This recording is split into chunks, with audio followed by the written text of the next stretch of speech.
Other briefings to be held here in the same spot later this afternoon. We'll continue to brief throughout the rest of the day.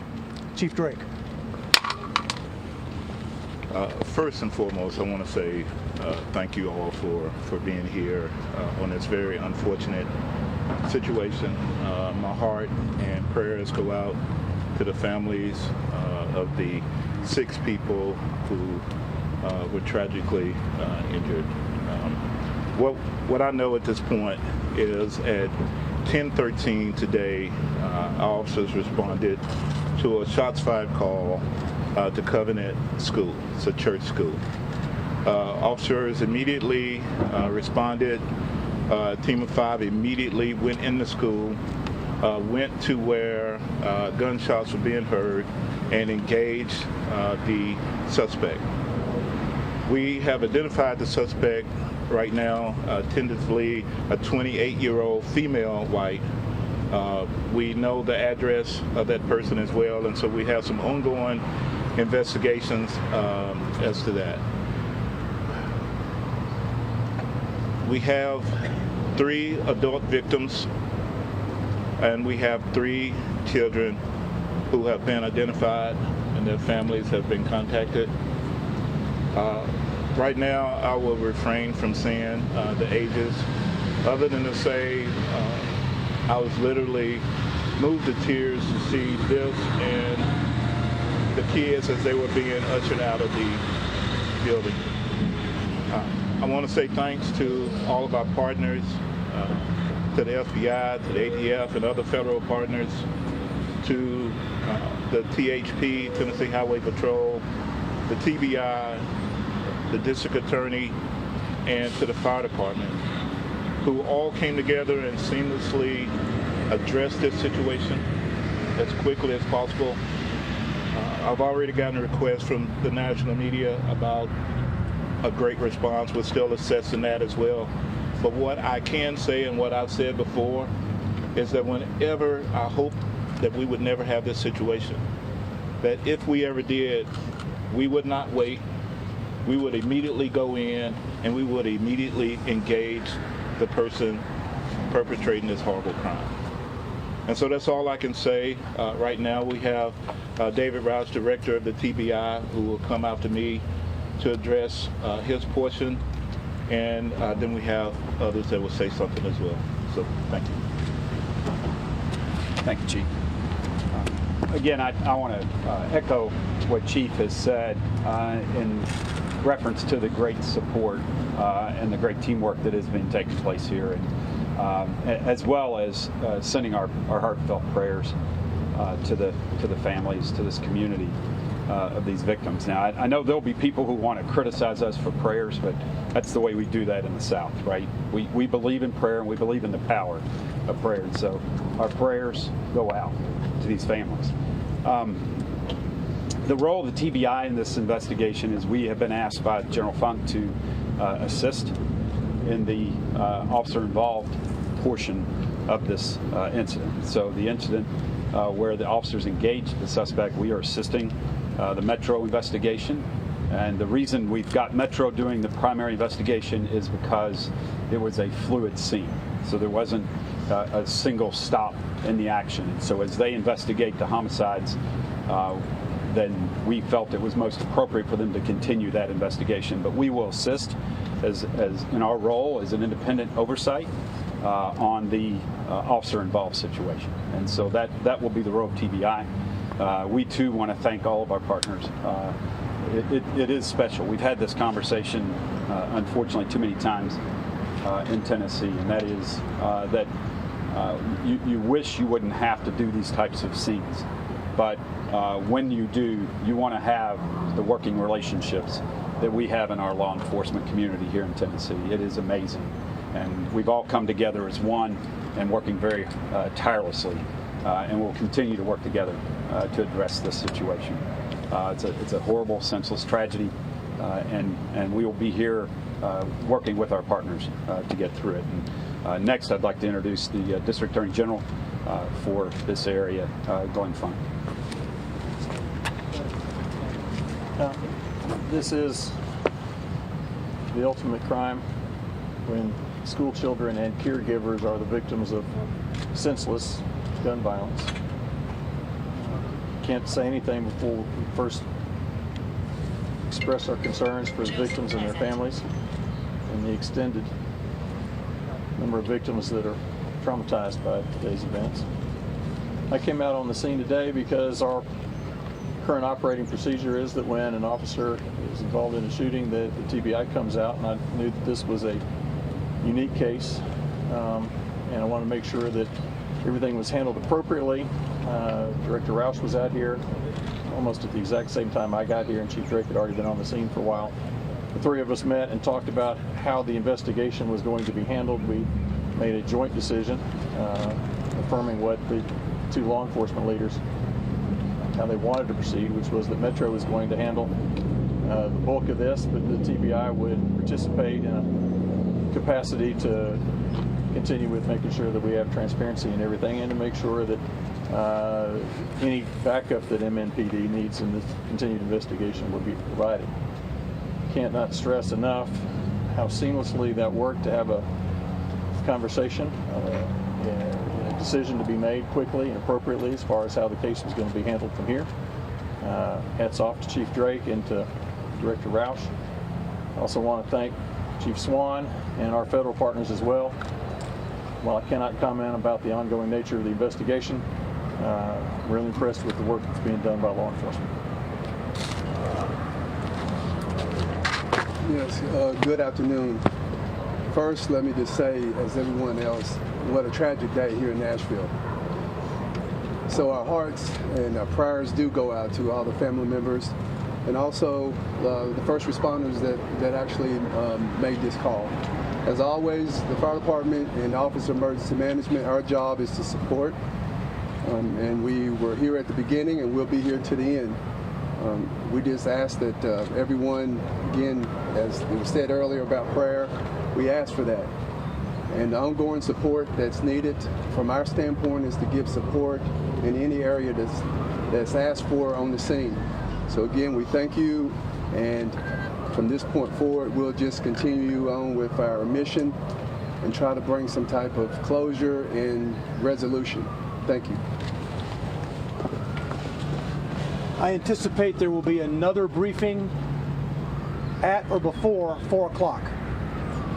We will entertain 2 or 3 questions at this moment before these gentlemen have to go back to the scene to continue their work. Chief, you identified, did you identify the shooter in this case yet? Yes, we have identified the suspect. It's a 28-year-old female white, actually a Nashvilleian, or lives in the Nashville area. We are having ongoing investigation as it pertains to her at this time. Located her place of where she lived? You have officers there? We have. Was she wearing body armor? Was she wearing body armor? I can't say that far into the investigation. I don't remember seeing it, but I can't say for certain if she had body armor on or not. Did she have any connection to the church? From my initial findings is that at one point she was a student at that school, but unsure what year, all of that. But that's what I've been told so far. Did she give any word on social media, or has her social media been examined at this point? The investigations are still going at this point. Our federal partners, our state partners, we're all looking into that to see exactly. This is still fluid at the time, but we're looking at everything. Did anybody pull the fire alarm? Do we know? Don't remember a fire alarm going out. I was told there were kids that evacuated into a wood line, had the presence of mind to do that, and to go to a fire hall. Once we arrived on scene, we had everyone moved to First Baptist Church, Woodmont, and that way we could get parents and children reunited, and then ultimately make the notification on the 3 kids. Do we know yet if the side door she entered in was locked or not? There was a door that was entered. All doors were locked to our understanding, and how exactly she got in at this point is still under investigation. There is a vehicle that was nearby that gave us clues as into who she was, and but as stated, that investigation is still ongoing. Did the school have school shooter protocol? They did have protocol, to my understanding. We had, unfortunately, 3 kids that were tragically hurt. It could have been far, far worse. Okay, folks, we'll be back again before 4 o'clock. Okay? Thank you. You have been watching Police Update the mass shooting at a private Christian school in Nashville, Tennessee. The newest information that we have is the age of the suspect. Police say it was actually a 28-year-old woman who is white, who's been shot and killed by police. They also added that the woman was a former student of the school, but it's too early to say whether or not that was a possible motive. Yeah, believed to be a former student, believed to reside in the area. They've located her house. They also believe they've located a car. Recoil on the question of whether or not she was wearing body armor. One thing that stood out to me at the very top of the press conference, you had the chief of police there in Nashville. You can imagine what one has to see and do in order to rise to chief of police of a city the size of Nashville, what he has seen in the line of duty, saying he was moved to tears watching the bodies of the 3 children moved from the school. The notifications have been made to the family. Authorities are declining at this hour to give the ages of the deceased, but as we've been telling you this morning, this is a school that goes from the tender age of 3 all the way up to 6th grade. It is the first school experience for many youngsters. And then, of course, we've got the 3 adults as well, about 30 teachers in the school.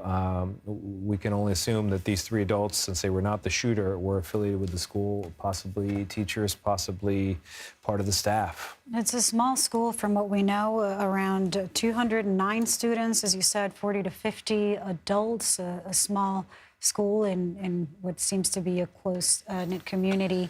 And yeah, we don't have at this point any information about the motive, but now we just heard the chief of police say that, in fact, the shooter may have attended the school at some point, which, you know, makes me think of the case in Uvalde, where that shooter had also attended that school, where he had attended, I believe it was the 5th grade or the 4th grade. I'm blanking out on exactly what grade, in that very classroom, in one of the 2 classrooms that the shooting took place. But unlike Uvalde, we have a situation here where all reports from law enforcement and the outcome itself suggests that the police were on the scene and they sought and encountered the shooter and neutralized the threat in the language of law enforcement. We also learned in that press conference that some of the children in the school had the presence of mind to flee into a wooded area nearby, which does explain why in some of the aerial shots we were seeing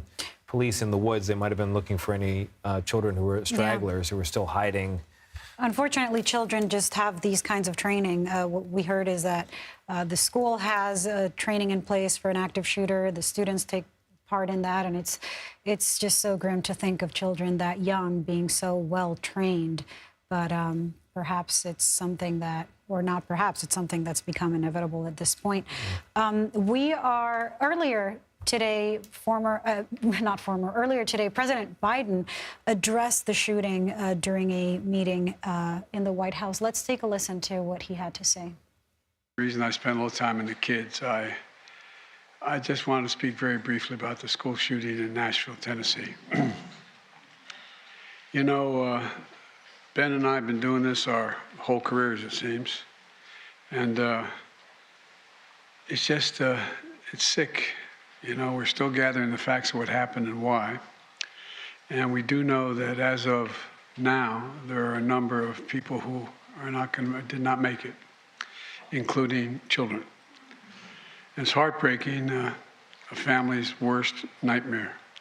And I want to commend the police who responded incredibly swiftly, within minutes, and the danger.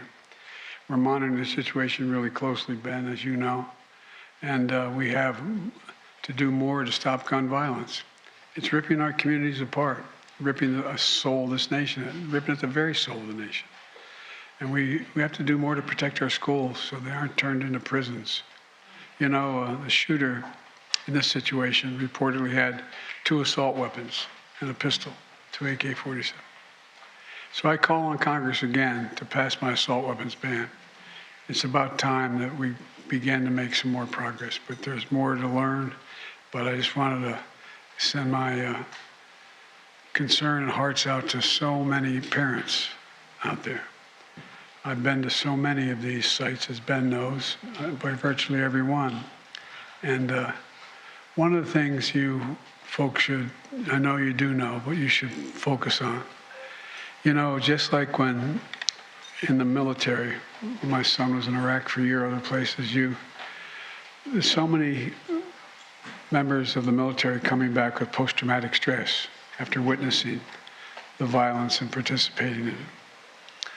Well, these children, these teachers, you should be focusing on their mental health as well. And so I'm grateful anyway. Sorry to start off that way, but I couldn't begin without acknowledging what happened. CBS News Chief National Affairs and Justice Correspondent Jeff Pegues joins us now. Jeff, we've just learned the age of the shooter. We knew it was a woman. Police are now clarifying that it was not a teenager, as it was reported earlier. They thought it appeared to be a teenager, but it's actually a white woman who is 28 years old. What more are we learning about this shooting? Well, that seems to be as much as they have right now, although I suspect that in the next couple of hours they'll get more information. But a lot of the focus is figuring out the reunification of family and kids. Obviously, that's a big task underway right now. As investigators also at the same time try to piece together what happened this morning at this school. I'm sure as you listen to the president's news conference, or rather his statement, you know, it almost feels like Groundhog Day, like we've heard this before. Here we go again with the investigators having the press conference and then politicians talking about this needs to stop. And yet again, it happens over and over and over again. In fact, there is a woman who was at the scene of this shooting in Nashville who says she was also at the scene of the mass shooting in Highland Park, Illinois. Remember that parade shooting? Yeah. You know, so what that suggests, I mean, it's incredible that someone witnessed both of these horrific events. But what it says is that the frequency of these events, they're just happening more often. And it's not the first time that happens, that we hear of a victim of a mass shooting who had been at a previous mass shooting. Recently, I remember this report. Michigan State, I think there was an incident, yeah. Exactly. It's just, it is, you know, just as someone who covers this, I'm sure parents are tired of seeing it. So many Americans are just tired of seeing this same old story. And you've heard people talk about this too, how we've almost become numb to it.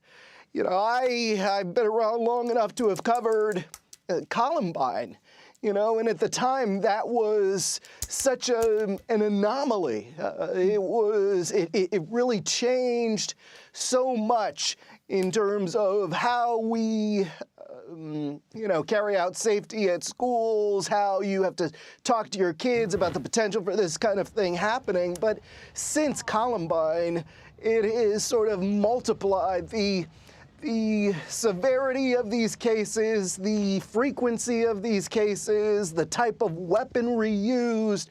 Police have had to change their tactics in responding to these things. And one notable change is making sure that you don't hold back. You have to, if you are the first police officer on scene, you have to get in there and you have to go toward the gunfire. And that seems to have happened in this case, and that is the good news. But still, there were fatalities. So again, you know, as someone who covers these incidents quite a bit, what it shows is that no matter what law enforcement does, you're still going to lose kids or adults, teachers. I mean, it is just because of the type of weaponry being used and because of the determination of these people carrying out these acts to claim lives. You have these situations where it is hard to save lives no matter what you do. And so now there is all this, once again, this focus on legislation.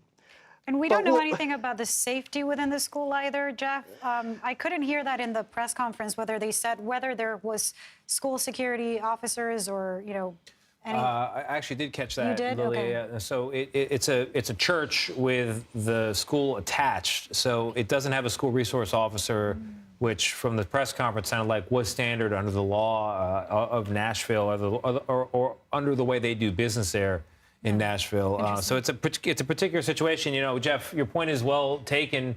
There is a predictability to how these stories unfold, what we learn, when we learn it. I can tell you that America's reputation internationally is now in part as the place where school shootings happen all the time. And there is a certain numbness that the American public feels, that people who cover it feel, and I'm sure law enforcement begins to feel. And yet we also have, for this community that was going about their business today, a shocking event, 3 families that don't have children coming home for dinner tonight. And it raises the question of how rare it is to have a 28-year-old female shooter perpetrate a crime like this. Have you heard of anything like that, a female shooter? No, it is. Yeah, it is. It has happened. But according to some of the statistics that we've gathered here at CBS News in the last couple of hours, it sounds like, more than 95% of these shooters are typically male. So it is rare. However, I'm sort of looking beyond that, to be honest, because, again, as I said earlier when we were having this discussion, these kinds of things can happen anywhere, anytime. Yeah. Okay? And now the other variable is it can be anyone, anytime. So while there is a lot of focus on the gender of this shooter, the fact of the matter remains, it still happened. There are still 3 kids who died, 3 adults. And this, as you noted, Tony, it fits the pattern. And the other pattern is we're going to hear lawmakers say, I did this, we need to do this, Congress needs to get involved, yada, yada. And then in 2 weeks, nothing will happen.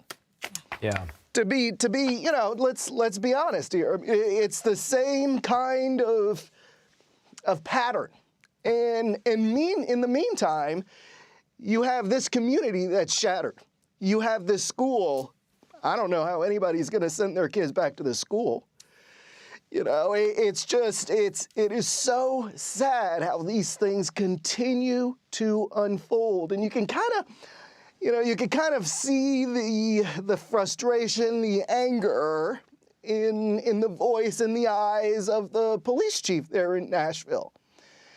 You have some men and women who are trained in law enforcement. I'm sure they've seen some really terrible situations. However, this is the kind of thing that law enforcement, you look at it and you think, we could probably prevent something like this from happening. You think? We could probably mitigate the circumstances under which things like this happen. And they are more and more responding to these active shooter situations, and everybody's stomach drops because you know what that involves. And for the officers who are responding and who have to be the first on scene, it takes courage to go in there and to go find the gunman or the woman who has pulled the trigger.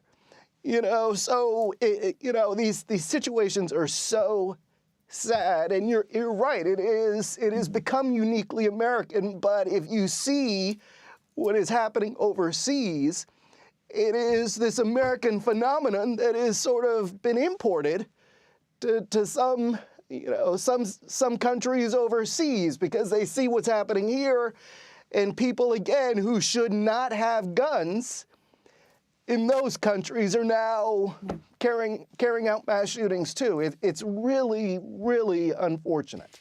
Yeah. Jeff, thank you so much. We want to bring in Charles Thanks, Marino, Jeff. who's joining us now. He's a former Homeland Security Department advisor and CEO of Sentinel.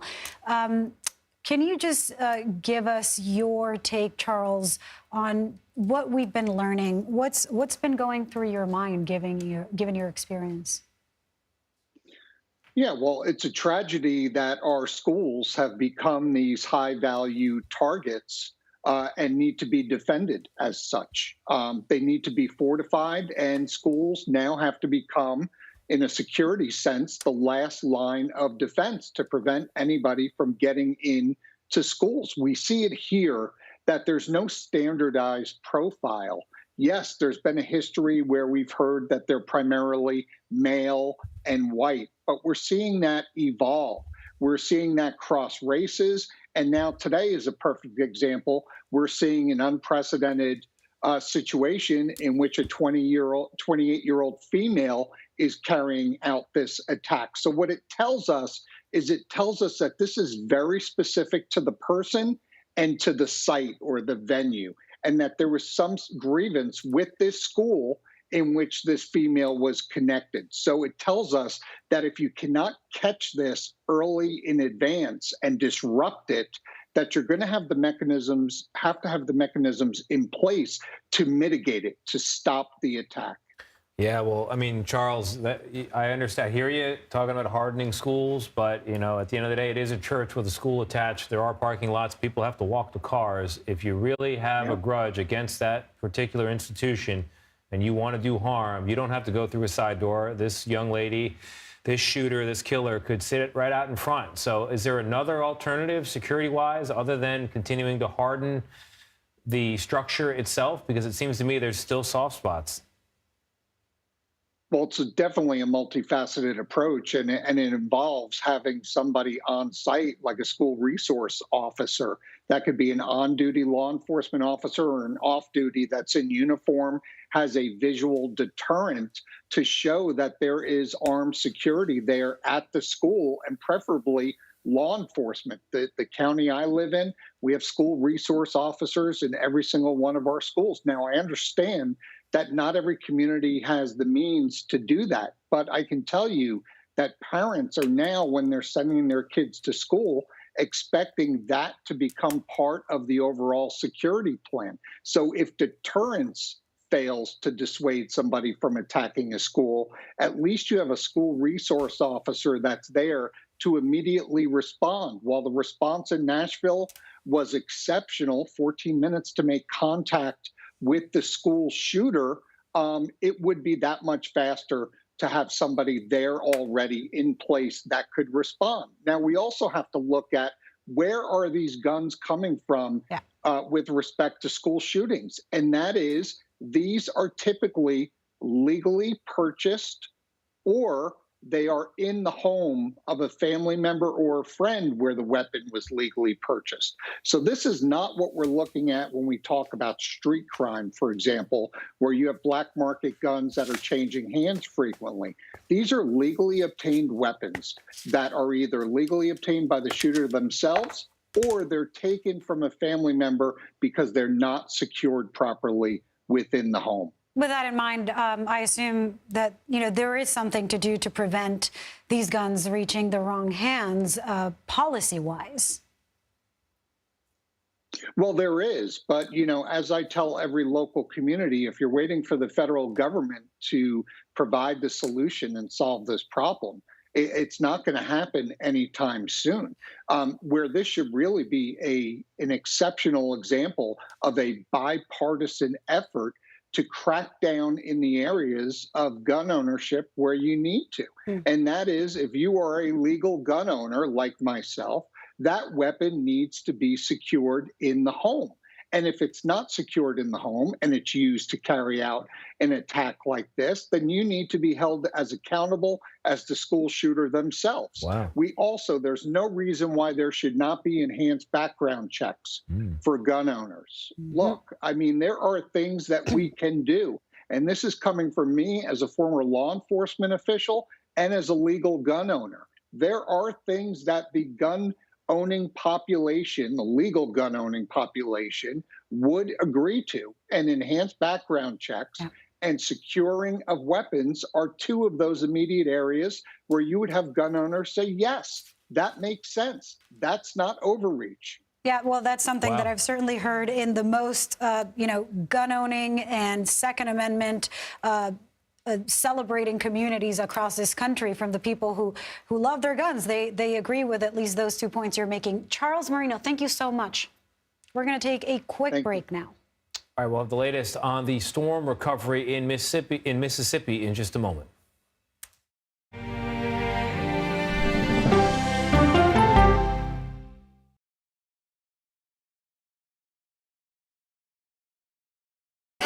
Hey there, welcome to The Uplift. I thought she was a groom, and I stepped back and I went, oh, you're the queen. She's gonna be with me every instant that I'm alive. I just wanted to see if you'd go to Disneyland with me today. I look over at him and he's smiling. I'm gonna remember that the rest of my life. They told us when he was gonna be born, he was only gonna live for 30 minutes. It's really a miracle that he's with us today. The Uplift. Stream now on the free CBS News app. When you wake up in the morning, we want to be your go-to team. On our places, bright, shiny faces. I don't go to work in the morning. I go for coffee with my two good friends, and we talk about the world. Your morning routine just got better. CBS Mornings. An original documentary from CBS reports. I always tell people that Twitter would not be Twitter without Black Twitter. It's just us being in fellowship with each other. And there becomes a conversation you don't want to be left out of. People really started to recognize the power of activism on Twitter. Based on that one tweet, the hashtag #OscarsSoWhite was trending around the world. If anything has really powered Black Twitter, it's been humor. If your food ain't right, we're gonna tell you about that too. We tend to create change, create culture and cool. That's how movements happen on Black Twitter and go beyond more than that. Black Twitter, the Twitterverse that changed a generation. Now streaming on the free CBS News app. You ready? A generation of kids opens up on CBS Reports. I just want to be like a regular kid. Their world, their struggles, their voices. What if I was white? A lot of people like to call names and make you feel ashamed for being proud of who you are. Now streaming Gender. I did not realize that you could change your gender. Realizing how you feel. You can be a boy, sometimes you feel like a girl, sometimes you feel like both. Redefining who you are. Identify as trans. Gender fluid. Non-binary and queer. Is the idea of gender a thing of the past? And to be yourself, always, no matter what anyone says, I love you. Are the kids all right? Gender. Now streaming on the free CBS News app.